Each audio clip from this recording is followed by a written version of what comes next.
বাদশা রব্বিকা লাশাদীদ, যেই অহংকারী, যেই ফিরআউন, যেই দাজ্জাল কয়েকদিন আগেও বলেছিল হাসিনা পালায় না, সে ব্যক্তি পালিয়ে গেছে। এটা আল্লাহর দেওয়া শিক্ষা। আমি একটা কবিতা তৈরি করেছি, জাআল হাক্কু ওয়া যাহাকাল বাতিল ইন্নাল বাতিলা কানা যাহুকা। ফিরআউন আয়ে, হামান আয়ে, হাসিনা আয়ে, কৌয়া আয়ে, नानक आए, जालिम जाबिर सुल्तान आए, जितने जितने शैतान आए, सबको हुई रुसवाई हासिल। जाअल हक्कु व ज़ाक़ल बातिल इन्नल बातिला काना ज़हूक़ा। যুগে যুগে যত ফিরআউন দুনিয়াতে আগমন করেছে, আল্লাহ একটু ঢিল দিয়ে দেখে কত দূর যেতে পারে। যখন তার যাওয়ার সীমানা অতিক্রম করে, আল্লাহ এমন ভাবে ধরে তখন তার পালিয়ে যাওয়ার জায়গা থাকে না। ইন্না বাদশা রব্বিকা লাশাদীদ, নিশ্চয় আল্লাহ ধরা বড় কঠিন। ভাইয়েরা আমার, আমি অনেক কথা বলে ফেলেছি, আমার সর্বশেষ কথা এটাই, এই যে বিজয়টা হয়েছে, এই যে বাংলাদেশের স্বাধীনতা অর্জন হয়েছে নতুন করে, এই স্বাধীনতা অর্জনে যে সকল ছাত্র ভাইয়েরা, বিশেষ করে আবু সাঈদ, সেই রংপুরের আবু সাঈদ, যে ব্যক্তি নিজের বুকটাকে টান করে দিয়ে গুলির সামনে নিজেকে পেশ করে দিয়েছিল, আমার মনে পড়ল সেই ইংরেজ তার ইতিহাস। দারুল উলুম দেওবন্দের শাইখুল হাদিস হুসাইন আল মাদানী রাহমাতুল্লাহি আলাইহি একবার ইংরেজদের বিরুদ্ধে আন্দোলনে ময়দানে ভাষণ দেওয়ার কথা ছিল। দিল্লি লাল কেল্লার সামনে ইংরেজ সরকার ঘোষণা করেছিল দেখা মাত্র গুলি করতে হবে। মাওলানা মাদানী রাহমাতুল্লাহি আলাইহি সেই ইংরেজদের সামনে গিয়ে হাজির হয়ে বলেছিলেন, मैंने सुना है कि ये सफेद कुत्तों ने ऐलान कर दिया है कि जो उनके खिलाफ नारा लगाएगा उनको गुली कर दिया जाएगा। करो गुली। যে আমি শুনেছি এই সাদা কুকুরের দল ঘোষণা করেছে যে ব্যক্তি এখানে বক্তব্য রাখবে তাকে গুলি করা হবে। আমি মাদানী হাজির হয়েছি, করো গুলি। এই বলে যখন তিনি ধিক্কার দিয়েছিলেন, সমস্ত পুলিশের হাতের রাইফেলগুলো ঝরঝর করে পড়ে গিয়েছে। সেই ইতিহাস আর একবার পুনরুজ্জীবিত করল আবু সাঈদ, ফারহান ফাইয়াজ, এরকম আরো কত তাহমিদ, আরো কত ছেলেরা। আমি সেই সব ছেলেদেরকে আপনাদেরকে বলি, সেই আবরার নাম বললেন না, আবরার ফাহাদ, আমি বলতে এখন আরো ভয় নাই, আগে ভয় পেতাম।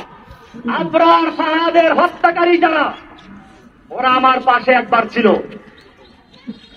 এখন তাদের 5টা ছেলে পুরা কোরআনে হাফেজ হয়েছে।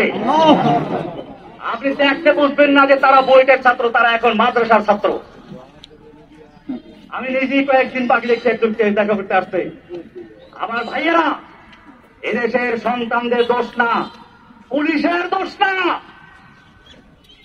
আওয়ামী লীগ যুবলীগ ওই ছেলেদের দোষ না, দোষ হচ্ছে কিছু লিডারদের, কিছু নেতা নেত্রীর, যারা এদেশের যুবকদেরকে, এদেশের পুলিশদেরকে, এদেশের সৈন্যদেরকে নিজেদের স্বার্থে ব্যবহার করতে বাধ্য করে। আমি আমার বাংলাদেশের তরুণ ভাইদেরকে বলবো, তোমরা জীবন দিতে শিখেছ, ইনশাআল্লাহ যে জাতি জীবন দিতে শিখে সেই জাতিকে কেউ দাবিয়ে রাখতে পারে না। সবকো রিজা হো কি আখির, सबको रीज़ा होगी आखिर, जलवाए खुर्शीद से ये चमन मामूर होगा नगमाए तौहीद से। রাতের আধার কেটে যাবে পূর্ণিমার চাঁদের আলোকের ঝলকানিতে, এই জমি আবার আবাদ হবে তাওহীদের আওয়াজে ইনশাআল্লাহ। ভাইয়েরা আমার, আমি আপনাদের কাছে দোয়া চাই, আল্লাহ যেন আমাকে এবং আমার সঙ্গে আরো যে ভাইয়েরা আছে সকল ভাইদের মুক্তি আল্লাহ তাআলা ত্বরান্বিত করেন, জোরে বলেন আমিন। আমরা জানাজা এসেছি আমার বড় বোনের মৃত্যু। আমার এই বড় বোন মূলত মায়ের মতোই, মায়ের আদর স্নেহ দিয়ে তিনি আমাদেরকে লালন পালন করেছেন। আমার এই বড় ভাইরা দুজন আছেন, আপনারা জানেন এই দুই ভাই কি সত্যিত্ব, এই ভাই একজন আছেন অজিত ভাই, ইনি হলেন Abdul Jalil master, BSc BEd MA pass. আমার ছোট ভাইটা ছিল আবুল বাশার, সেমি মাস্টার ছিল, কলেজে প্রফেসর ছিল। আমাদের এই সব ভাইগুলোকে ঈদের সময় আমরা একাত্রে ছিলাম, আমাদের ভাই বোন আমরা সবাই অত্যন্ত আপন। আমাদের মধ্যে কোন রকমের কোন একটু মনোমানিত নাই। ঈদের সময় আমরা সবাই হাজির ছিলাম, আমাদের মেয়ে জামাইগুলো, আমাদের ভাইগুলো, ভাতিজাগুলো। আজকে কয়েকটা ভাতিজা এখন চিনতেও পারিনি আমি, কারণ ওরা ছোট ছোট অবস্থা জেলে ঢুকেছিল। এই লোকগুলোকে জঙ্গি বানিয়ে দিল। এরপরে শুনলে আরো কি হয়েছে, ওই যে পুলিশ বাবুল আক্তার, সে তার বউকে নিজে খুন করলো। সে বলল কি যে আমি জঙ্গি আন্দি করতাম, সেজন্য আমার উপরে জঙ্গি আচরণ করছে। এরপরে সারা বাংলাদেশে গ্রেপ্তার করলো। আবার সেই সময় আমার এই কৃষক দুই ভাইকে খেতের থেকে ধরে গ্রেপ্তার করলো। আমার এই ভাই জলিল মাস্টার বরগুনার নাম করা হেডমাস্টার, আজকে কত 11 বছর পর্যন্ত মামলার কোন বিচার নাই। মামলার বিচার করবে কি?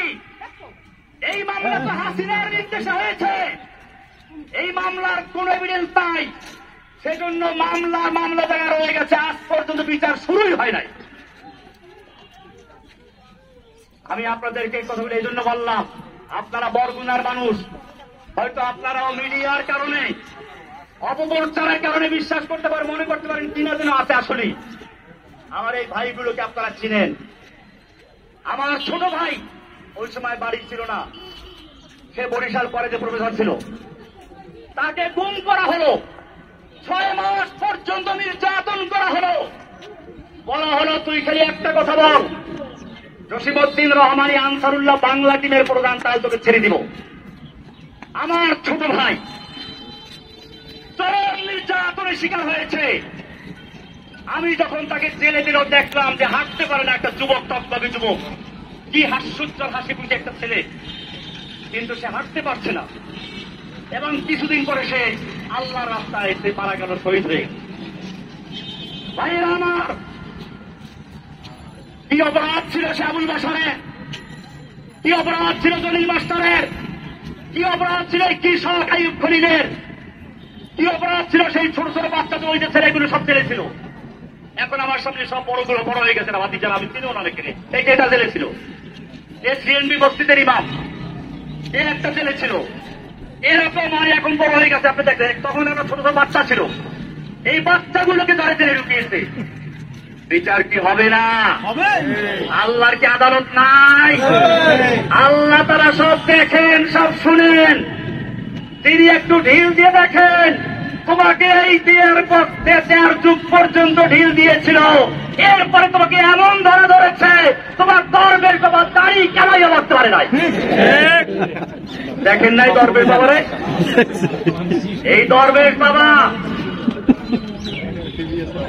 বাবা ইসলামকে ভালোবাসে, কিন্তু আজকে সে বাঁচার জন্য দাড়ি কামাইয়া বাঁচতে পারে না।